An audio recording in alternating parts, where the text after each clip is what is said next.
መንፈስ ቅዱስ አህዶ አምላክ አሜን። አጠር ባለች ደቂቃ በአንድ ርዕሰ ጉዳይ ላይ እንነጋገራለን። ከኔ ጋር ትላላችሁ ጌታ ሆይ በሉ።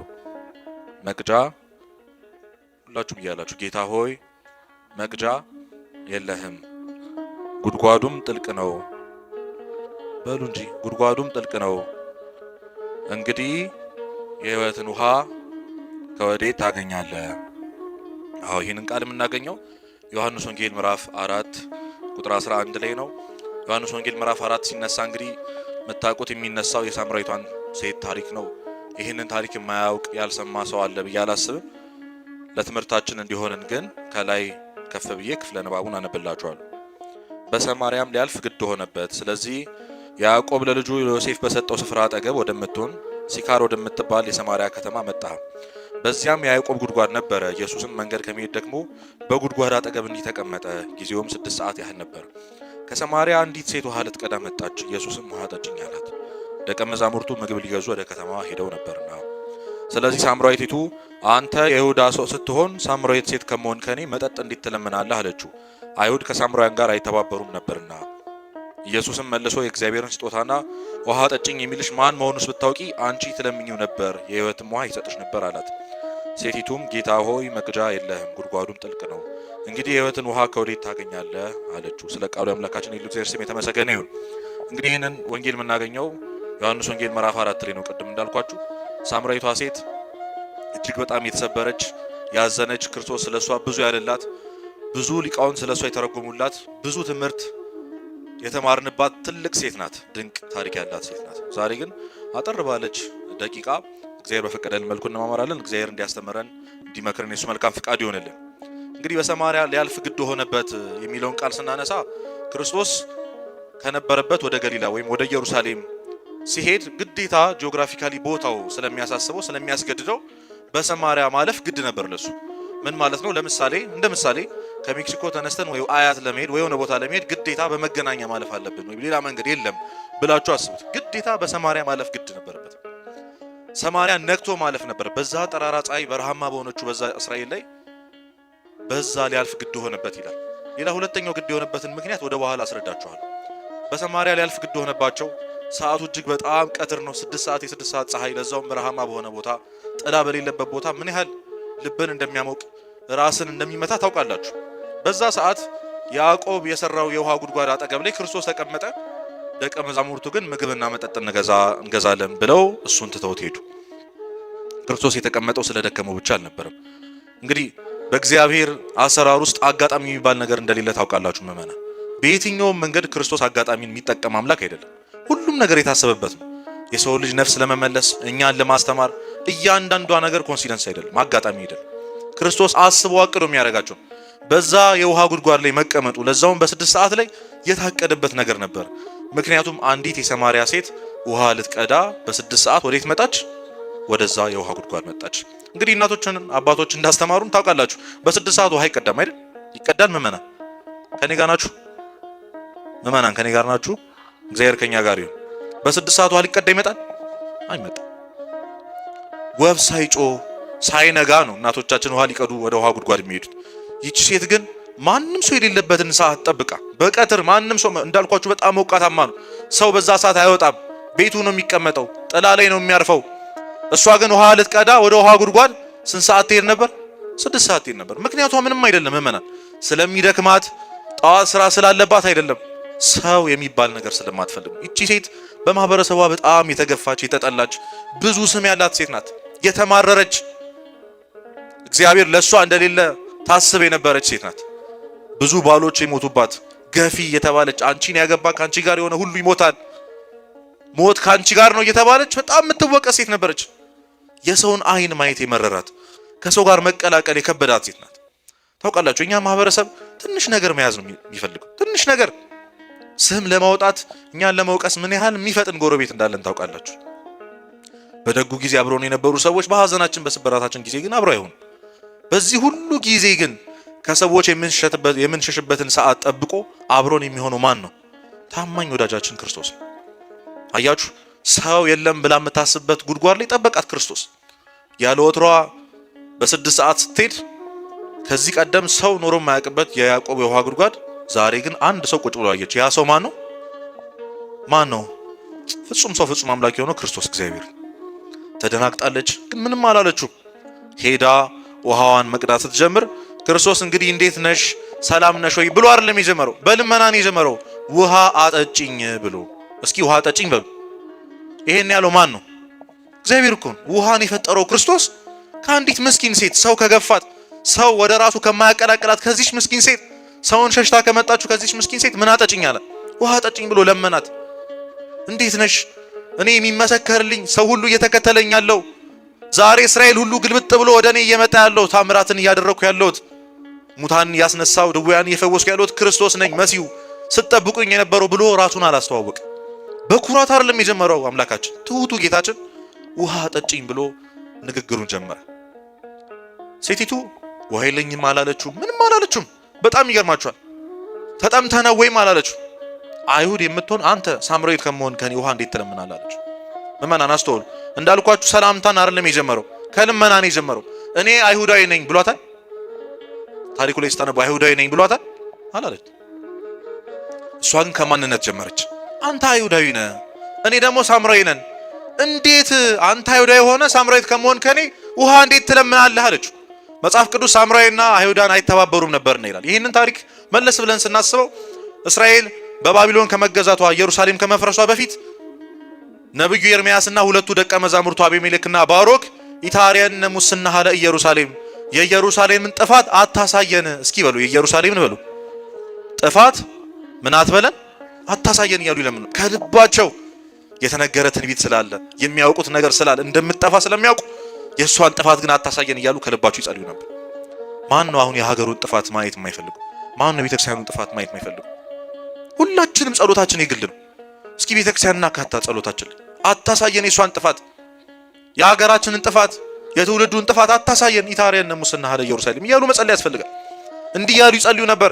ጸሎታቸው ከልብ ስለነበር ጊዜው ሲደርስ እግዚአብሔር ለነብዩ ኤርምያስ ባሮክን ሄደ የአባቶቹን መቃብር እንዲጠብቅ አድርገው፣ አቤሜሌክን ደግሞ ለመድኃኒት የሚሆን ጸበለስ በለስ ቆርጠህ ና ብለህ ላከው አለ። ሁለቱንም ላካቸው። ባሮክ ወደ ተላከበት ሄደ፣ አቤሜሌክም ሄደ። አቤሜሌክ ይወላችሁ ከበለሱ ቀጠፈና በጣም ቀትር ስለነበር ይሞቅ ስለነበር ወደ ጌታዬ ወደ ነብዩ ኤርምያስ ከመሄዴ በፊት ከዚህ የበለስ ዛፍ ስር ልጠለል፣ ትንሽ ረፍት ላድርግና ተነሽ እሄዳለሁ ብሎ ተኛ። ይወላችሁ ኢታሪያን ሙስና ለኢየሩሳሌም ብለው ሲጸልዩ አልነበር? የኢየሩሳሌም ጥፋት አታሳየን ብለው ጸሎታቸው በጣም ከልብ ስለነበር ምእመናን አቤሜሌክ 5 ደቂቃ ተኝቼ እነሳለሁ ያለው አቤሜሌክ ለ66 ዓመት ሙሉ ተኛ። ለስንት አልኳችሁ? ይቻላል እንደዚህ። አያችሁ እግዚአብሔር ሲያደርግ አንድ ከልብ የሆነች ጸሎት ለ66 ዓመት አንንሱ አሰኛችሁ። ምንም ሳይሰማው ነቃ፣ ምንም ነገር እንዳልተፈጠረ። በጣም ይደንቃችኋል። ፍሬ ከዛፍ ላይ ሲቆረጥ ፈሳሽ ነገር አለው አይደል? እሱ እንኳን አልደረቀ። ስንት ዓመት አልኳችሁ? እየገባችሁ ነው ምእመናን? 66 ዓመት እኮ አንድ ሰው ተወልዶ ወጣት ሆኖ ጎልምሶ የሚያረጅበት እድሜ ላይ ምንም ሳይሆን ተነሳ አቤሜሌክ። በጣም ይደንቃቸዋል። ያረፈደ መሰለው 30 ደቂቃ የተኛ መሰለውና ወይኔ ጌታ ይቆጣኛል ብሎ በለሱን አንስቶ ሊሄድ ሲል እንግዲህ 66 ዓመት ረጅም ነው አይደል? ሀገሩ ተቀያይሯል። በዛ ዓመት ውስጥ ያንን ጥፋት ማየት ስለማይፈልጉ እግዚአብሔር አሳልፏቸዋል። ለካ በነዛ 66 ዓመት ውስጥ ባቢሎን መጥተው ኢየሩሳሌምን አጥፍተው ህዝቦቿን ይዘው ሄደዋል። ቆይቷል። 66 ዓመት ሆኖታል። ስለዚህ ነገሩ ግራ ገባው።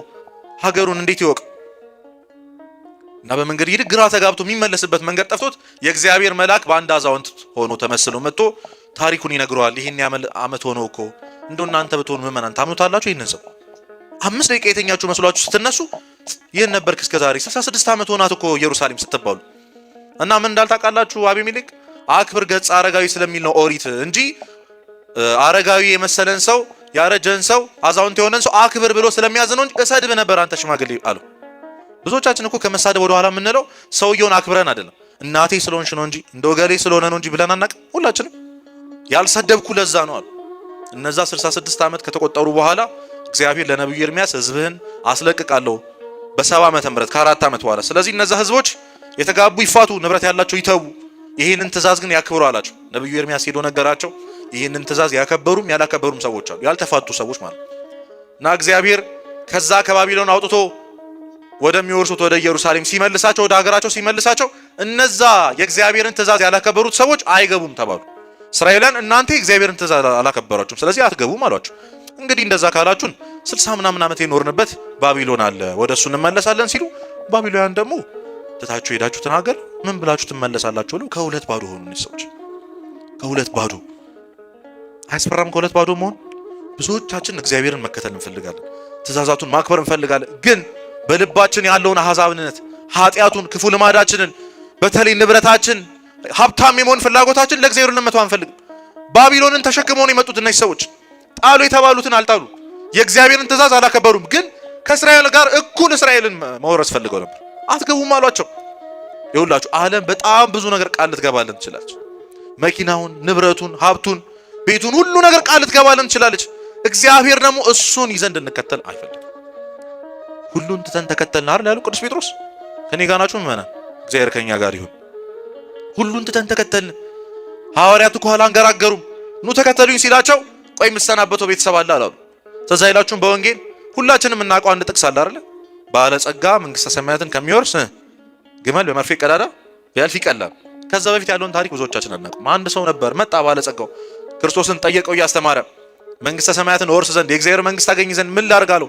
ትእዛዛቱን ሁሉ ጠብቅ ሲለው ትእዛዛቱንማ ከልጅነቴ ጀምሮ ስጠብቅ ነበረ አለው። እንግዲያውስ ያለን ሁሉ ለድሆች ሸጠ አከፋፍለ ተከተለኝ አለው። ያ ሰውም ይላል ብዙ ንብረት ነበረውና እያዘነ ተመለሰ። አያችሁ፣ ለእግዚአብሔር ብሎ መተው የሚያቅተው ከእግዚአብሔር በላይ የሚወደው ለካ ገንዘብ ስላለ። ብዙ ነገር ባከማችን ቁጥር አሁን የምናስበው ህይወት እውነት እግዚአብሔር ቢሰጠን እግዚአብሔር ማን ተው ይመስላችኋል? ለምን የማይሰጠን ይመስላችኋል? እንደማያስፈልገን ስለሚያውቅ እኮ ነው። ልክ እንደዛ ባለጸጋ እግዚአብሔርን ከመከተል ንብረታችን እንዳንመርጥ ፈርቶ ነው። እንደማያዋጣን ያውቃል። ዓለም መጨረሻ ላይ ደርሳ ሞት ሲመጣ ውይ እኔ አውቄ እኮ ነው ትለናለች። እግዚአብሔር ጋር ሼም ይዞን እሱ ጋር መመለስ አቅቶን ወደዛ ስንመለስ ዓለምን ትከዳናለች። እውነተኛ ታማኝ ለታመኑለት የሚታመን አምላክ እግዚአብሔር። ለዛ ነው እነዚህ ሰዎች ከሁለቱ ባዶ ሆኑ። ስለዚህ መሃል ላይ ሰፈሩ። ያንን ቦታ ሰመርናሃ ወደድናት አሉ። እነዚህ ሰዎች ማን ተባሉ? ሳምራውያን ተባሉ። እየገባችሁ ነው ምእመናን? ሳምራውያንና አይሁዳውያን የማይተባበሩት ምክንያት ነው የምነግራችሁ። አይሁዳውያን በጣም የሚጠሏቸው የእግዚአብሔርን ትእዛዝ ያላከበረ ትውልድ ስለሆነ በእንጨት እንኳን አይነኳቸው። አንድ አይሁድ ተሳስቶ ተገፋፍቶ ከአንድ ሳምራዊ ጋር ቢነካካ ቤቱ ለመግባት በ6 ጋኑ ውሃ ይታጠባል። በስንት አልኳችሁ? ይሄ ውሃ እኮ ዘንድሮም የለም እኮ። በጣም ነው የሚጠሏቸው። ከአንድ ሳምራዊ መርፌ መግዛት አይቻልም። መርፌ አስቡት። በዚህ በጣም በሚጠላሉ ማህበረሰብ።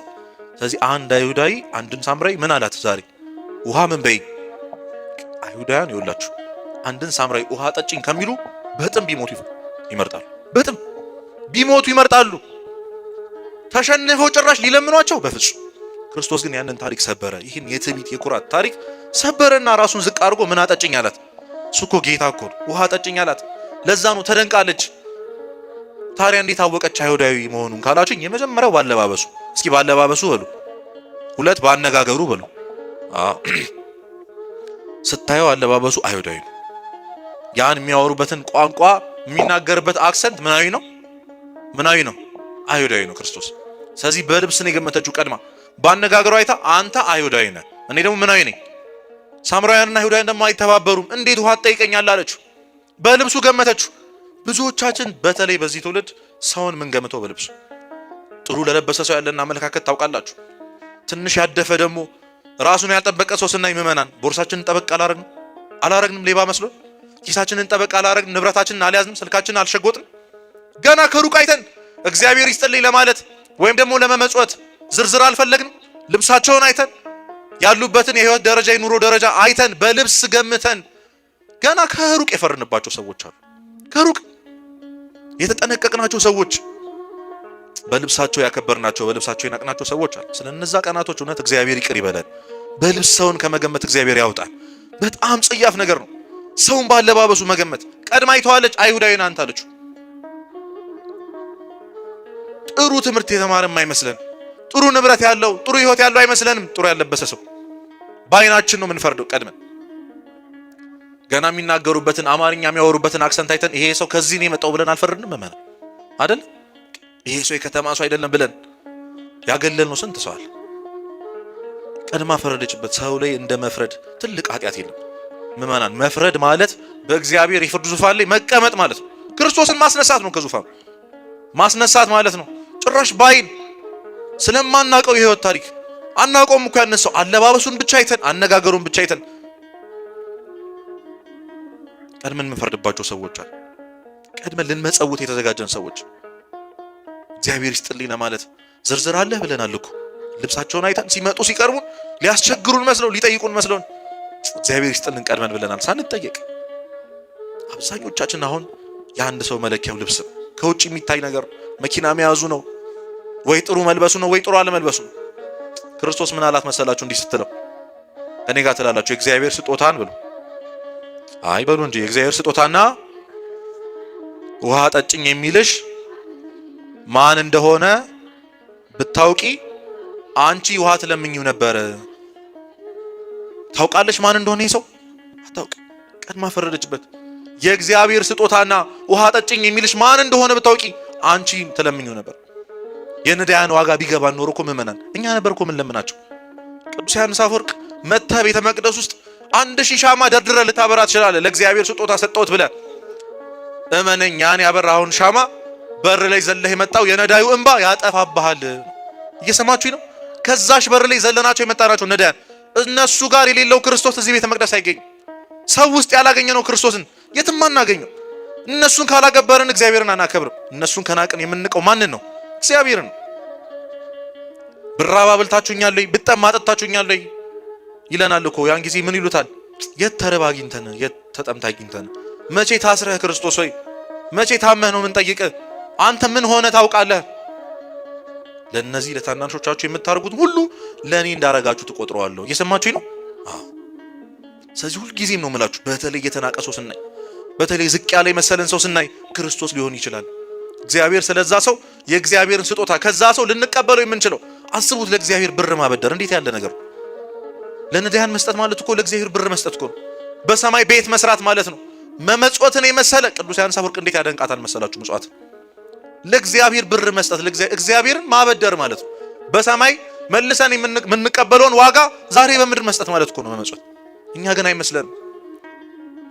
ይሄን ጉባኤ ስንጀምር ምን ብለን የጸለዩ አባታችን ነው። ከዛስ ታውቁታላችሁ አይደል? ጸሎቱን በሰማያት የምትኖር ከዛስ ጮክ በሉ እንጂ ስምህ ይቀደስ፣ መንግስት ትምጣ፣ ፍቃድ በሰማይ እንደሆነች እንዲሁም በምን ትሆን። ከዛ ምናችንን ስጠን እስኪ የዕለት በሉ እንጀራችንን ዛሬ ምን በለም ስጠን። ለምሳሌ ሁለት ወንድማማቶች ቢኖሩ ቤት ውስጥ አንዱ ሄዶ ሁለቱ ቢርባቸው እንደው አንዱ ሄዶ ወደ አባቱ አባዬ እራት ስጠን ብሎ ያንን እራት ብቻውን ቢበላው ተገቢ ነው? ምክንያቱም ይሄ ሰውዬ ለኔም ለወንድምን ምን በለን ያለው ስጠን ያለው ስጠኝ አይደል? በዛ እኮ ነው ቤተክርስቲያን ክርስቶስም ሲያስተምረን ይህንን ጸሎት የዕለት እንጀራዬን አይደለም የዕለት እንጀራችንን ነው። ስለዚህ ዛሬ የተቀበሉ ዛሬ በልታችኋል ጠጥታችኋል አይደል ምእመናን? አይደለም እግዚአብሔር ሲጀመር የከፈተውን ጉሮሮ ሳይዘጋ ያድር እንደሚሰጠን የታወቀ ነው። ጠይቀነዋል። የዕለት እንጀራችን ዛሬ ስጠን ብለናል። ሰጥቶናል። ሲሰጠን ግን ለኛ ብቻ አልነበረም። ስንጠይቅ እኮ የዕለት እንጀራችንን ነበር ያልነው። ለኛ ስጠን፣ ለኔና መንገድ ዳር ለወደቀው ለዛ ለነዳዩ እንጀራ ስጠን። ዛሬ የተቀበልነውን ቁርስ እኮ ለኛም ለነዳዩም ነበር። እኛ ግን ብቻችንን በላን ሳናካፍል። እግዚአብሔር ምን ያህል እንደሚጠይቀን አስብ። ሰውን ማክበር፣ ነዳያንን ማክበር፣ ክርስቶስን እንደሆኑ ማሰብ ያስፈልጋል። አንድ አባት እንደ ይሁዳ ይቅርታ እንደ ዮሴፍና እንደ ኒቆዲሞስ ብትሆን ደስ ይልሃል ወይ? ክርስቶስን ብትገነዘው ብትቀብረው ደስ ይላል? አዎ ካልከኝ ብዙ የሚቀብራቸው ያጡ ሬሳዎች አሉ። ብዙ ክርስቶሶች አሉ የታመሙ፣ ብዙ የተራቡ ክርስቶሶች አሉ። እግዚአብሔርን ማግኘት የምትፈልጉ ከሆነ ምእመናን ነዳያን ጋር መሄድ፣ የተናቁ ጋር መሄድ። ክርስቶስ የሚገኘው እነሱ ጋር። ለዛ ነው ከነሱ ልንቀበለው የሚገባን ዋጋ እጅግ ትልቅ ነበር። እኛ ግን ስለናቅናቸው ክርስቶስን አላገኘነው። የእግዚአብሔርን ስጦታና ውሃ ጠጭኝ የሚልሽ ማን እንደሆነ ብታውቂ አንቺ ትለምኚው ነበር። እኛን ለምናቸው ነበር። በእውነት ክርስቶስን በእነሱ ውስጥ እንደምናገኛቸው ብናውቅ ጠያቂዎቹ እኛ ነበር። ስለዚህ ከዛሬ ጀምሮ ነዳያንን ማክበር። እነዚህ እኮ ክርስቶሶች ናቸው። እግዚአብሔር በእነዚህ የተነሳ ለነሱ ለመስጠት በማረገው ጥረት የሚሰጠኝን በረከት አላውቅም። ዛሬ እኮ ተማረናል እኮ አይደል? ቆሎ ደፍቶ እንደው የሆነ ሜትድ ምናምን እያደረጉ ይጠይቃሉ አይደል ምእመናን? ሁላችንም የአዲስ አበባ ሰዎች ነን እኮ አንወሻሽ። ቅዱስ ዮሐንስ አፈወርቅ ዘዴ እየመራረጡ ዘዴ እየቀያየሩ እንዲህ የሚያደርጉት ትዕቢተኛ ስለሆኑ አይደለም፣ ብልጣብልጥ ስለሆኑ አይደለም፣ አንተ ጨካኝ ስለሆንክ ነው። እየሰማችሁኝ ነው? ቢጠይቁን እኮ እንደማንሰጣቸው ስለሚያውቁ እኮ ነው እነዚህ ሰዎች የኛን ክፉ ልብ የኛን ደንዳና ልብ ለማራራት ብለው እኮ ነው ዛሬ የሆነ ዘዴ እየቀያየሩ እንደታመመ ሰው የሆነ ነገር እንደከሰረው ሰው ቆሎ እንደተደፋበት ሰው የሚሆኑት። ለምን ይመስላችኋል? ስጠኝ ቢሉን እንደማንሰጣቸው ስለሚያውቁ የኛን ክፉ ልብ። ስለዚህ የእነዚህን ሰዎች ኃጢአተኝነት አይደለም የሚያሳየው፣ የአንተን ልበ ደንዳናነት ነው የሚያሳየው። የማይራራ ልባችን እኮ ነው የሚያሳየው። ዛሬ ግን ልክ እንደዘቡ ይሄ እኮ ተበላበት እኮ ነው የምንለው አይደል? ይሄ እኮ ኧረ የተበላበት ሌላ ነገር ሞክር ምናምን ነው የምንለው። አሹፈንባቸው ነው የምንለው። ዛሬ ዳቦ ግዛልኝ የሚሉ ህጻናት ኧረ የሆነ ነገር ሊያደርግበት ነው አይደል? ሊጠጣበት ነው ሊያጨስበት ነው ብለን ነው የምንከለክላቸው።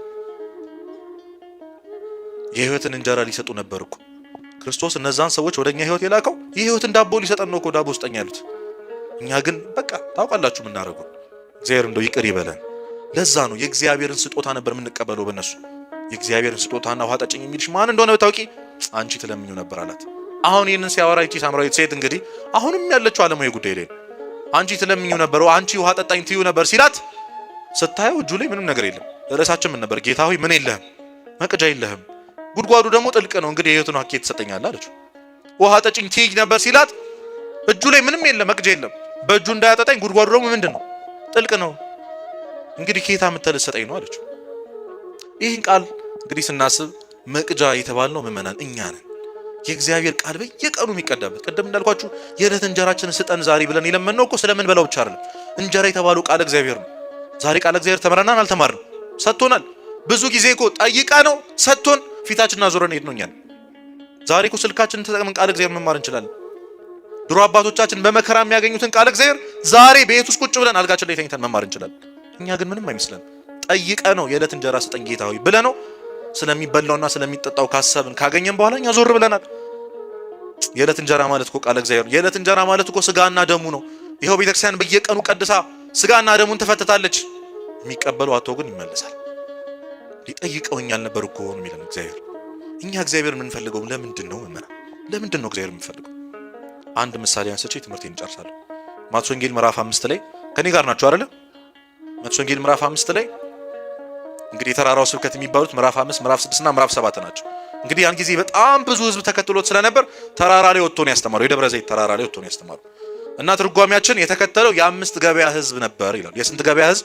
የአንድ ገበያ ህዝብ በጣም ብዙ ነው አይደል? ስንት እጥፍ ማለት ነው? 5 እጥፍ። በጣም ብዙ ናቸው። በጣም ብዙ ህዝብ ተከትሎታል። ድምፁ እንዲሰማ ተራራ ላይ ከፍ ብሎ ነው አፉን ከፍቶ ማስተማራቸው። ያ እንግዲህ አባቶች ሲተረጉሙ እነዚህ የ5 ገበያ ህዝቦች እግዚአብሔርን የፈለጉት ክርስቶስን የተከተሉት ስለ 5 ምክንያቶች ነው ይላሉ። ስለ ስንት ምክንያቶች? መልሼ እጠይቃችኋለሁ። እሺ በደንብ አዳምጡ። የመጀመሪያዎቹ ስለሚያበላቸውና ስለሚያጠጣቸው እንዲያበላቸውና እንዲያጠጣቸው ብለው ከዛ በፊት ያ ሁሉ 5000 ህዝብ 5000 አባወራ ሴትና ልጆች ሳይቆጡ በጣም ብዙ ህዝብ ተከትሎ ተርበው ነበር። እነ ጴጥሮስ መጥቶ ጌታው ይሄ ህዝብ ተራበ ወደ መጡ በሸኛቸው ሲለው ያለውን አምጣው አለው። 5 እንጀራና 2 ዓሣ አበርክቶ ሲያበላቸው ትዝ ይላችኋል አይደል? ያ ሁሉ ህዝብ በልቶ ጭራሽ 12 መሶብ ተርፎ ተነሳ። ያንን ስለሚያውቁ ዛሬም ያበላናል ብለው ተከትለውታል። ንጉስ እናድርግህ ብለውት ነበር እኮ ክርስቶስ ስላበላቸው ስላጠጣቸው። ምንም ሳንለፋ ሳንሰራ ገንዘብ ሳያስፈልገን እንዲጠግበን የሚያበላን ሰው ካገኘንማ ዘወትር እንከተለዋለን። ለምን አንከተለውም? ቤቴ ምን እሰራለሁ ከሱ በረከት ከሰማይ በረከት የተገኘውን እንጀራና ዓሣ እየበላው አብሬው እኖራለሁ ብለው ስለሚያበላቸውና ስለሚያጠጣቸው ብቻ የተከተሉት ሰዎች አሉ። አንደኞቹ ስንት ቀረን? 4 ቁጥር ትችላላችሁ። 5 ሲቀነስ 1 ስንት ነው? 4። ሁለተኞቹ ተአምራቱን ለማየት ነው። ምኑን አልኳችሁ? ተአምራቱን ለማየት ዝናውን ሰምተው ድውይ ሲፈውስ ለማየት፣ ሽባ ሲተረትር ለማየት፣ ሙት ሲያስነሳ ለማየት ብለው ነው የተከተሉት። ወይ ደግሞ እነሱ የሆነ እክል አለባቸው፣ የሆነ የጎደላቸው ነገር አለ፣ የሆነ በሽታ አለባቸው፣ እንዲያድናቸው ብቻ ተአምራቱን እንዲያደርግላቸው ብቻ በእጁ ተዳብሰው እንደሌላው ሰው እኩል ሆነው እንዲኖሩ ብቻ ለዚህ ብቻ ብለው የተከተሉት ሰዎች አሉ። ሶስተኞቹ ደግሞ እና አይሁድ ናቸው። ስህተቱን ለማውጣት ከሚያወራው ነገር ስህተት አውጥተው ከሀገርየው መንግስት ጋር ለማጋጨት ማለት ነው። እንዲኮ አለ ለማለት ስርስሩ የሚሉት እያንዳንዱ የሚናገረውን ነገር ስህተት ለቅመው የሚያደርገውን ነገር አንስተው ህዝቡን ለማሳመጽ ብለው የተከተሉት ሰዎች አሉ። ስንተኞቹ ናቸው እነዚህ? ሶስተኞቹ ናቸው። አራተኞቹ መልኩን ለማየት ነው። ቅድም እንዳልኳችሁ ዝናውን የሰሙ ብዙ ናቸው። ማን ይሆን መሲህ የሚባለው? ማን ይሆን ክርስቶስ የሚባለው? ባለፈው አበርክቶ ያበላው ሙት ያስነሳው ማን ነው ብለው መልኩን ለማየት ብቻ ምን እንደሚመስል ለማየት ብቻ የተከተሉታላችሁ አሉ። አምስተኞቹና ዋነኞቹ ግን በትክክል ቃሉን ፈልገው እሱ የእውነት የእግዚአብሔር ልጅ እንደሆነ አምነው ነፍሳቸውን እንደሚያድናቸው አውቀው አምነው ቃሉን ለመስማት ለመጽናናት በእውነት ክርስቶስ ኢየሱስን ጠብቀው የነበረው መሲህ እሱ ነው ብለው አምነው፣ አምስተኞቹ ግን በእውነት ከልባቸው የተከተሉት ናቸው። እንግዲህ ምእመናን እኛ ከነዚህ ከአምስቶቹ እግዚአብሔርን የምናምነው ስለምንድን ነው? የምር ራሳችንን ስንጠይቀው እሱ እኮ እንዳደረገልን የሆንን ሰዎች እንደተደረገልን እንደተሞተልን ሰው ነው የምንኖረው? እውነት አንድ ክርስቶስ ራሱን በመስቀል እንደተሰዋለት ሰው አንድ አምላክ መጥቶ ወርዶ ደሙን እንዳፈሰሰለት ሰው ነው ወይ የኖርን ያለ ነው? መቅጃ ማለት እኮ የእግዚአብሔር ቃል ዘወትር የሚቀዳበት እኮ ሁልጊዜ ተምረናል፣ አውቀናል፣ ስለ ስቅለቱ ሰምተናል። ግን እኛ ለክርስቶስ ምን አደረግንለት? መቅጃ የለህም ስሜ በአሕዛብ ዘንድ ስለ እናንተ ይሰደባል ተብሎ እግዚአብሔርን አሰደብ ነው። የድሮ ክርስቲያኖች እኮ ምእመናን ይኸውላችሁ አንድ አሕዛብ መጥቶ ለምሳሌ ሲቀላቀሉ የሆነ አሕዛብ መጥቶ እኮ ነው ትሁት ከተጫወተ ዝም ካለ ከአፉ ስድብ ከጠፋው ምን እንደሚባል ታውቃላችሁ? ዛሬ ከክርስቲያኖች ጋር ነው እንዲዋልከው ነው የሚባለው። እየሰማችሁ ነው? ይሄ ግን የድሮ ክርስቲያኖች መገለጫ ነው። አሰድባናታል ቤተክርስቲያን እንዳልተማረ ሰው እንዳላወቀ ሰው አምላክ እንዳልሞተለት ሰው ነው ግን የምንኖረው። እግዚአብሔር የምንፈልገው ለራሳችን ጥቅም ነው። የመጀመሪያዎቹ ለምግብና ለመጠጥ ብለው የሆነ ነገር እንዳይጎልብን፣ የሆነ ነገር ሲጎልብን ቤተክርስቲያን እንመጣ፣ የሆነ ነገር ሲጎልብን የሐዘን ሰዓት ቤተክርስቲያንን ምን ከፍሎ የቤት ኪራይ ስናጣ፣ ከሰው ስንጣላ፣ ምን ሄድበት ስናጣ የሐዘናችን ሰዓት እግዚአብሔር ጋር መሸሸጊያችን ነው። በዓሉ ሲመጣ ሰርጉ ሲመጣ ግን ወደ መጨፈር ነው፣ ወደ ሰይጣን፣ ወደ ራሳችን። ደስ ሲለን እግዚአብሔር ትዝ ይለን፣ ሲርበን እንጂ ስንጠግብ እግዚአብሔር ትዝ። አብዛኞቻችን ለጥቅማችን ነው እግዚአብሔር የሚፈልገው፣ ለጥቅማችን። ከምስጋና በፊት እኮ ልመና ሮሮ እኮ ነው የሚቀርም አይደል? ጸሎታችን ይሄን አድርግልኝ፣ ስራ ስጠኝ፣ ደሞዜን እንደው አስጨምርልኝ፣ እንደው እግዚአብሔር አላሳዝንም፣ ንስንስ ነው የምናደርገው። ማማረር አይወደኝም እንላለን ገና የሆነ ነገር ስናጣቁ። መተንፈሳችን፣ መብላት መጠጣታችን፣ መራመዳችን እየኖርን እንደሆነ ኃጢአታችንን ሳይቆጥርብን በሞት አለመውሰዱን መታገሱን ቸርነቱን ትተን እኛ የሚታየን የሆነ የጎደለን ነገር፣ የሆነ የጎደለው ጓዳችን ነው ትዝ የሚለን፣ መሶቡ ነው ትዝ የሚለን። እንደ ሰው እኩል አለመኖራችን፣ እንደ ሰው መኪና አለመንቀሳቀሳችን። ዛሬ ሶሻል ሚዲያ ላይ የምናያቸውን በጣም የተሳካላቸው የሚመስሉ ሰዎች እነሱን አለመሆናችን እግዚአብሔር እኔን አይወደኝም ማለት እንጀምራለን። እሱ እኮ እስከ ሞት ነበር የወደደን። እኛ ግን ስለምንበላና ስለምንጠጣ ብቻ ነው የምንፈልገው።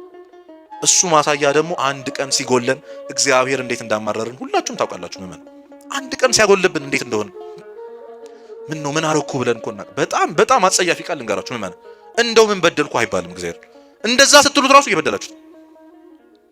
ትንሽ ነገር ሲጎልብን ማማረር ነው ቀና ብለን ምን አረኩ ሰው ስንቱ ገሎ ምን ብሎ እየኖረ አይደል? እኔ እንደዚህ እንዴት አጣለ? ኃጢአተኞች በሀብት ሲንበሻበሹ እያየን ለእግዚአብሔር ለመታመን ምን ጠረው ግን ደሃ ስንሆን እግዚአብሔርን እናማራለን። እኚህ ሰዎች እኛ ነን ለምግብና ለመጠጥ ብቻ ክርስቶስን የሚፈልጉት። ሁለተኞቹ ለታምራት ነው ቤተክርስቲያንን ክርስቶስን የሚፈልጉት። ጸበል ላይ ትኩረት የሚያደርጉ ሰው አታውቁ? በቃ እዚህ ገዳም መሄድ እዛ ገዳም መሄድ የእንትን ጸበል ፈልቆ ምናምን ምንል ሰዎች ክርስቶስን በእውነት አምላክነቱን አስበን ቤተክርስቲያን ውበቷን አስበን አይደለም እንመጣው። ጸበሏ ብቻ ቅዳሴ የተቀደሰ በጓሮ ዞሮ ጸበል መሄድ ሰዋል። ለሁሉ ነው ጸበል የሚል ሰው። በእርግጥ በጸበል ሳናምን ቀርተን እኮ አይደለም፣ ግን የቤተክርስቲያን ዓላማ የክርስቶስ ዓላማ በዚህ ምድር ጤነኛ ሆነን እንድንኖር አይደለም። በነገራችን ለዛ እኮ ነው ዛሬ በየአዳራሹ ሄደው ትዝ አይላችሁም? ሲድኑ ምንድን ነው የሚሉት? ብዙ ገዳም ዞር ያለው አይደለም፣ ብዙ ጸበል ተጸብያለሁ ግን ጌታዬን እዚህ ያገኙት ይላሉ። አያችሁ፣ ለካ እነዚህ ሰዎች ክርስቶስን ይፈልጉት የነበሩት ለስጋዊ ደህንነታቸው። ትንሽ ታመን ካልዳንን እግዚአብሔር የለም። እኔን አያድነኝም ሌላውን ሰው እያዳንን እንላለን። አብረን ከነሱ በላይ ብዙ ዓመት የተጠመቅነው እኛ ሳንድን ዛሬ መጣው የሆነ ሰው ሲድን አይተን እግዚአብሔር የለም። ቢኖርማ ያዳላም። አያችሁ፣ እግዚአብሔር ምን ፈልገው ለስጋዊ ደህንነታችን ብቻ ነው፣ ለተአምራቱ። ትክክል እውነት የቤተክርስቲያን ትምህርት ከሚያስተምሩ መምህራን ይልቅ እኮ ዛሬ የሆነ አጋንንት የሚያወጡ ስለ ጸበል የሚያወሩ ስለ አጋንንት የሚያወሩ ሰዎች እኮ ነው በጣም ትኩረት የሚያገኙ አይደል? እንደዚህ አይነት ጥላ ቡዳ ምናምን እንደዚህ ነው የምንወደው እኛ። እውነተኛውን የእግዚአብሔር ቃል መማር ግን አንወድ። እውነተኛውን ውሃ የሆነውን አንዴ ከጠጣ ነው የማያስጠማውን ያንን ውሃ እንፈልግም እኛ። የአጋንንት ወሬ ግን ደስ ይላል። የገዳም ወሬ የጸበል ወሬ ነው ደስ የሚለን። እዚህ ቦታ ሂድ ትድናለህ ምናምን ማለት ነው ደስ የሚለን። እውነተኛው መድኃኒት እኮ ስጋና ደሙ ነው። ክርስቶስ ይወላችሁ ያለ ጸበልም በጸበልም ያድናል። አለመዳንም እንችላለን። እኛ ያሳስበንም፣ የሚያሳስበን የነፍሳችን ቁስል ነው፣ ነፍሳችን አለመዳን ነው። እኛ ግን የታመመው እግራችን እንደው የሆነ አካላችን ነው ትዝ የሚለን። እንደው ይሄ ነገር እኮ አለቃል የት ብሄድ የት ተጠመቅ ይሻላል ማለት ነው ትዝ የሚለን። እግዚአብሔርን ለታምራቱ ብቻ ምንፈልግ ሰዎች አለን። ደግሞ ስህተት ፍለጋ የሚመጣ ሰው አለ። እዚህ ጋር የሚቆሙትን ሰዎች አባቶችን ለመተቸት ዲያቆናቱን፣ ካህናቱን፣ መምህራኑን ለመተቸት የሚመጣ ሰው ደግሞ አለ። አይ ዛሬ ደግሞ እንደው አበላሹት ምናምን የሚል ሰው፣ ኧረ የዘንድሮ ካህን ምናምን የሚል ሰው። የኛ ድርሻ ተዛ ይለንም አባቶችን መስደብ ሆኗል። የዚህ ትውልድ ስራ ደግሞ ታውቃለች። አንተ ንስሐ ገብተሃል ወይ? አንተ እግዚአብሔርን አስደስተሃል ወይ? ስጋው ደሙን ተቀብለሽ እግዚአብሔርን አክብረሻል ወይ? ቤተክርስቲያን የምታዘውን ሁሉ አድርገሻል ወይ? መጀመሪያ ስለ ሰው ከማውራታችን በፊት ቅድም እንዳልኳችሁ ፈራጅነት ነው ያለው። ሁሉም ወጣት ለሃይማኖቴ ሟች ነኝ ይላል። ቤተክርስቲያን እኮ እንድትሞትላት አይደለም የምትፈልገው፣ እንድትኖርላት ነው። እግዚአብሔር የሚሞትለት ያጣ መስሏችሁ ነው? ይቺ ቤተክርስቲያን የሚሞትላት ሰው ያጣች መስሏችሁ? የእሷ ዓላማ እኮ ሰማዕታትን ማብዛት አይደለም፣ ደም እንዲፈስ መፈቀድ አይደለም። በትክክል ክፉ ልማዳቸውን፣ ኃጢአታቸውን፣ ሱሳቸውን ትተው የሚመጡ ከስጋዊ ነገር ሰማዕት ሆነው የሚመጡ ወጣቶች የምትፈልገው ቤተክርስቲያን። የእሷ ዓላማ እኮ አንተን በክርስቶስ ቀኝ ማሰለፍ ነው እንጂ ለሃይማኖቴማ ሟች ነኝ ብለህ እዛ ስንጠጣበትና ስንዘልበት ከነበረበት ቦታ ዘለን እንድንመጣ አይደለም። ይሄ አያኮራትም ቤተክርስቲያን። መተህ በየቀኑ የምትፈትትልህን ስጋና ደም ተቀበል። ሁላችንም ንስሐ መግባታችን ወደ እግዚአብሔር መመለሳችን የምትፈልገው ይቺ ቤተክርስቲያን እንጂ ስትቃጠል እየሮጠ የሚመጣ ወጣት አይደለም። እሱንማ ማናጣ እንድትኖርላት ነው የሚፈልገው፣ እንድትኖርላት ነው የምትፈልገው። ግን እኛ ስህተቱ ላይ ነው ትኩረት የምናደርገው። ቤተክርስቲያን ውስጥ ካሉ አገልጋዮች እኮ ውጭ ያሉ ሰዎች ይሻላል እንላለን። አረ ቤተክርስቲያን ውስጥ ሆኖ ኃጢአት ከመስራት ቅዱስ ዮሐንስ አፈወርቅ ቤተክርስቲያን ሐኪም ቤት ናት ይላል። ምንድን ናት? እየሰማችሁኝ ነው? ቤተክርስቲያን ምንድን ናት? ሐኪም ቤት ናት። እና አንድ ሰው ከቤተክርስቲያን ውጭ ኃጢአት ሆኜ ብሰራ ይሻላል አገልጋይ ሆኜ ከምቀሰፍ ይላል። እንዲህ ስትሉ እኮ ከሐኪም ቤት ውጭ ያለ ሰው ቢታመም ይሻላል፣ ሐኪም ቤት ውስጥ ያለ ሰው ቢታመም ይሻላል። ምን ውስጥ ያለ ሰው አይሻልም? ለመዳን ቅርብ ነው። እቺን ቤተክርስቲያን የሚያገለግል ሰው ለመዳን ቅርብ ነው። ስጋው ደግሞ አጠገቡ ነው። ለመማር ለመሰበር ቅርብ ነው። ከሩቅ ሆኖ መከተል አያዋጣም። ምን እግዚአብሔር በቤት ውስጥ ያሉትን ለመማር ቅርብ ነው። እንደው አስቡት ዛሬ ክርስቶስ ነው ቢመጣ እዚህ ውስጥ ያለ ነው ከነ ኃጢአታችን ቁጭ ብለን አሁን ብርዱን ምኑን ይዘን ታገሰን ቁጭ ብለን እየተማርን ያለንን ሰዎች ውጭ ያሉትን ሰዎች ነው እንደው ሊጸድቁ እንኳን ቢችሉ ውስጥ ያለ ነው። ሞት ቢመጣ ምን እያደረግን እንዲወስደን የምትፈልጉ? ቤተክርስቲያን ሆነን ብንሞት አይሻል? ተመላልሰን ብንሞት አገልግለን ብንሞት አይሻል? ከሩቅ ሆኖ አይባልም። ለዛ ነው ስህተት የሚፈልጉ ሰዎች አሉ። ገና መጥተው የሰው ስህተት ብቻ የሚታያቸው እግዚአብሔርን የማያዩ ሰዎች አሉ። ክርስቶስ መጥቶ ምን ላደርግልህ ትወዳለህ አለው። አይነ ስውሩን አይኔን አብራልኝ አለው። ሲዳብሰው አሁን ምን ይታያል ይለዋል። ሚንዣዋዥው ሽንበቆ ይታየኛል አለ። ክርስቶስ ድጋሚ አይኑን ሲዳብሰው ያኔ ክርስቶስ ታየው። አሁን እኛ መተን የሚታየን እኛ እዚህ ጋር ያለሁት እኔ ኃጢአተኞቹ ይህቺን የቤተክርስቲያን ስም የምናሰደበው እኛ ነን። ተዝም የሚላችሁ የሚታያችሁ ትንሽ ታገሱ ምእመናን። አይናችሁን ክርስቶስ ድጋሚ ሲፈውሰው ማን ይታያችኋል? እግዚአብሔር ክርስቶስ ይታያችኋል። እስከዛሽ ግን መታገስ ያስፈልጋል። እዚህ ውስጥ ካሉ ሰዎች ተሻግሮ መቅደሱን ማየት ክርስቶስን ማሰብ ያስፈልጋል። ደግሞ ሐኪም ቤት ውስጥ እንዲህ በሽተኛ ይኖራል ይባላል ወይ? ሐኪም ቤት ሄዳችሁ ይህን የመሰለ የተከበረ ቦታ ላይ ዶክተሮች ያሉበት እንደዚህ አይነት ቦታ ላይ እንዴት በሽተኛ ይኖራል ይባላል? አይባልም። ሁላችንም ታካሚዎች በሽተኞች ነን። ልንታከም ነው የመጣነው። ቤተ ክርስቲያን ውስጥ ብዙ ኃጢአተኛ ይበዛል። ምክንያቱም መድኃኒቱ እዚህ ስላለ ሌላ ምንም አይደለም። ይሄ ለስተት የሚፈልጉ ነው። አራተኛው ደግሞ እንዲሁ ለማየት የሚመጣ ሰው አለ። እንደው ዛሬ እስኪ ጉባኤ ያለ ተብሏል እስኪ ዶሊያቸው ብሎ የሚመጣ ሰው የማይማር ጎንበስ ብሎ ስልኩን የሚጎረጉር ምንም አይመስለው ፎቶ ለማንሳት ቪዲዮ ለመቅረጽ የሚመጣ ሰው ትዝም አይለው ቃል እግዚአብሔር ክርስቶስ ትዝም አይለው ማለት ነው።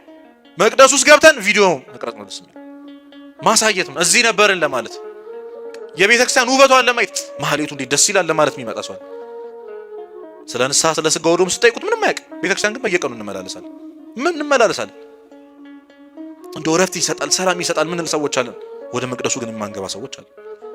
መልኩን ለማየት ብቻ እንደው ምን ይመስላል ለማለት የዛሬ ጉባኤ ትላልቅ ሰዎች ተጋብዘዋል ብለው የሚመጣ ሰው አለ። እግዚአብሔርን አስበው ሳይሆን የተጋበዙትን ሰዎች ብለን የሚመጣ ሰዎች እንደው እግዚአብሔር ይቅር ይበልም ሁላችንም። ከሰው አልፈን እግዚአብሔር ማየት ያቃተን ትውልዶች እኛ ነው። እውነት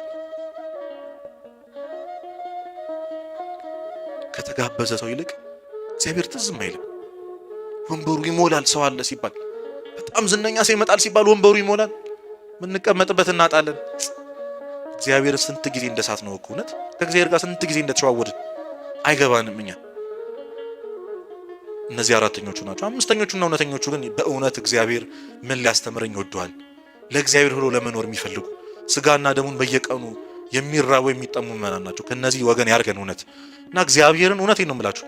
እስኪ ዛሬ ጌታ ሆይ መቅጃ የለህም ተብሎ ከመሰደብ አገልጋዩን ነው እስኪ ሰዎችን ወደ እግዚአብሔር የሚያመጣ እኛም የምንመለስ በእውነት እግዚአብሔርን ለምንድን ነው የምፈልገው? እግዚአብሔር እኮ ለኛ ሊያደርግልን የሚችለውን ሁሉ አድርጎልናል። ከመሞት በላይ ምን ይሁንልን? ከመሰቃየት በላይ ከመገረፍ በላይ እንደዛ ሆኖ መስቀል ላይ ከመውጣት እርቃኑን ከመሰቀል በላይ ምን እንዲሆንልን ጠብቃችሁ? ከዚህ በላይ ምን ያርግልን? ሁሉን አድርጎልናል እኮ። አሁን ድርሻው የኛ ነው። እግዚአብሔር ሆይ ምን ላርግልህ ብለን እናውቃለን? እስኪ በጸሎት ምንድነው የምትፈልገው ከኔ ምንድነው የሚጠበቀው? ጌታ ሆይ ይሄ ሁሉ ዘመን አኖርከኝ፣ አበላኸኝ፣ አጠጣኸኝ፣ ይሄው አሁንም በቸርነትህ ታኖረኛለህ። ታግሰ ኃጢአቴን አይተህ እንዳላየ ሰምተህ እንዳልሰማ ሆነ ታልፈኛለህ። ጌታ ሆይ አሁን እኔ ምን ላርግልህ የምንለው መቼ ነው? ለክርስቶስ መታዘዝ መቅጃ ለመሆን ምንጠረው የእግዚአብሔርን ቃል ለተጠሙ ሰዎች ጉድጓዱ ጥልቅ ከሆነው ከዚህ ትውልድ ጨለማ ውስጥ ካለው ለዚህ ትውልድ ሄደን እናወጣው መቼ ነው? እኛ ድነን ሰው ምናድነው መቼ ነው? ለእግዚአብሔር አገልጋይ ለመሆን ምን ታጋው መቼ ነው? ይቺ ሳምራዊቷ ሴት ብዙ ከተነጋገሩ በኋላ መጨረሻ ላይ ስታነቡ የልቤን የነገረኝ ኑና እዩ ብላ ሄዳ እንስራዋን ጥላ ሄዳ ሳምራውያን ሁሉ ሰብስባ መጣቸው። ሁሉንም እኛ እኮ ዛሬ ስለ መንፈሳዊ ነገር ከጓደኞቻችን ጋር ለማውራት አይገባኝ ምናምን ነው ምንለው። እግዚአብሔር እኮ ያደረገልንን እውነት ቸርነቱን እኮ መስበክ ግዴታ አለብን። በይንበት ሁሉ እኮ እስኪ እግዚአብሔር ይመስገን ስንል ከልባችን ማመስገን፣ የሚያማርረውን ተስፋ የቆረጠውን ወጣቶች ሄደን እግዚአብሔር አለ ማለት አይጠበቅብን? እግዚአብሔር ስንት የጨለማ ቀን አሳልፎናል። ያን ያሳለፈን እኮ ለኛ ብቻ አይደለም። ዛሬ ጨለማ ውስጥ ያሉትን ሰዎች ሄደን እኔን እኮ ከዚህ ጨለማ ወጥቶኛል እግዚአብሔር አንተንም ያወጣሃል፣ አይዞ ወንድሜ ተስፋ ትቁረጥ ማለት ያስፈልጋል። ዛሬ ስንት ወጣቶች ናቸው ራሳቸውን የሚያጠፉት? እኛ የተማርነውን የተቀዳብንን መቅጃ ሆነን የተቀዳብንን ውሃ ማቀበል ስላቃተን ብቻ የተሰበርን መቅጃዎች ስለሆንን ዛሬ ዲያብሎስ በእግዚአብሔር ፊት ጌታ ሆይ መቅጃ እኮ የለህም። የምታያቸው ሰዎች ሁሉ ዛሬ ከተማርክ በኋላ ሲወጡ ይረሱታል። ትዝ አይለንም። አሁን ቤታችን ስንሄድ ሌላ ነገር ነው ትዝ የሚለን። እዚህ ቁጭ ብለን እራት ስለመስራት የምናስብ ሰዎች አሉ። ምንም አያገባንም። እኛ ወጣቱ ያለበት ሁኔታ፣ ወንድሞቻችን እህቶቻችን ያሉበት ሁኔታ አያሳስበንም። ትተናቸው ይመጣን አንተ መቼም ሰው አትሆንም ማለት ነው የሚቀናንኛ። ሰውን በቃላቱ መስበር ነው የሚቀናን። ይሄ አይሻሻልም መቼም ማለት ነው የሚቀናንኛ እንጂ ተስፋ መስጠት ለሰው ተስፋ መሆን ትዝ አይለንም። የተማርናትን ትንሽ የምናውቀውን እንኳን ቃል እግዚአብሔር ለሰው ማስተማር። እግዚአብሔር ሆይ በየትኛው መንገድ እንዳገለግል ትፈልጋለህ? በምድር እያለው ካረክልኝ አንዱን እንኳን ውለታ መመለስ አልችልም፣ ግን እንደው ምን ልሁን እንዴት ልሁንልህ ማለት ያስፈልጋል። የልቤን የነገረኝን በቸርነቱ ያኖረኝን እውነት ዘወትር እንዳመሰግነው የሚያደርገኝ በምስጋናው የሚያስለቅሰኝ ውለታው የሚከብደኝን ይሄንን ጌታዬን ኑና እዩት ብለን ሰዎችን እኮ ወደ ቤተክርስቲያን መምጣት አለብን። ዛሬ እኮ እዚህ ቤተክርስቲያን ስንመጣ ጥለናቸው የመጣን ቤት ያሉ ሰዎች እኮ አሉ። ስንመለስ አንተ እዚህ ተዘብዘፍ ምናምን የምንላቸው ሰዎች፣ ና እንሂድ የማንላቸው ሰዎች አሉ። እግዚአብሔር ስለ እነዛ ሰዎች ይጠይቀናል። ሐዋርያት መጡ ምግብና መጠጥ ይዘው። እንደምታውቁት ክርስቶስ አልበላም አልጠጣም። ጌታ ሆይ ብላ ሲሉት እኔ በልቻለሁ አለ። እንዴ ምን በላ? የአባቴን ፈቃድ። አያችሁ ለካ ክርስቶስ ውሃ ጠማኝ ውሃ ጠጭኝ ያላት እውነት የሚታየው ውሃ አልነበርም፣ ለካ ነፍሷን ነው። አያችሁ ክርስቶስ ነፍሳችንን ነው የሚጠማው። የት ነህ ልጄ ወዴት ነው ያለው ነው የሚለው።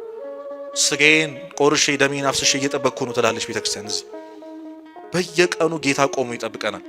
በዛ ሰዎችን ማግኘት በማንፈልግበት የኃጢአት ጉድጓድ ወደ ሆነው ማንም የማያውቀው ያንን ጨለማ ክፍላችን ውስጥ ክርስቶስ ቁጭ ብሎ ይጠብቀናል ሊያድነን። ልጄ ርበኸኛል ጠምተኸኛል ማለት ምን ያህል እንደሚፈልገን ምን ያህል እንደሚወደን ብታውቁ ምመና።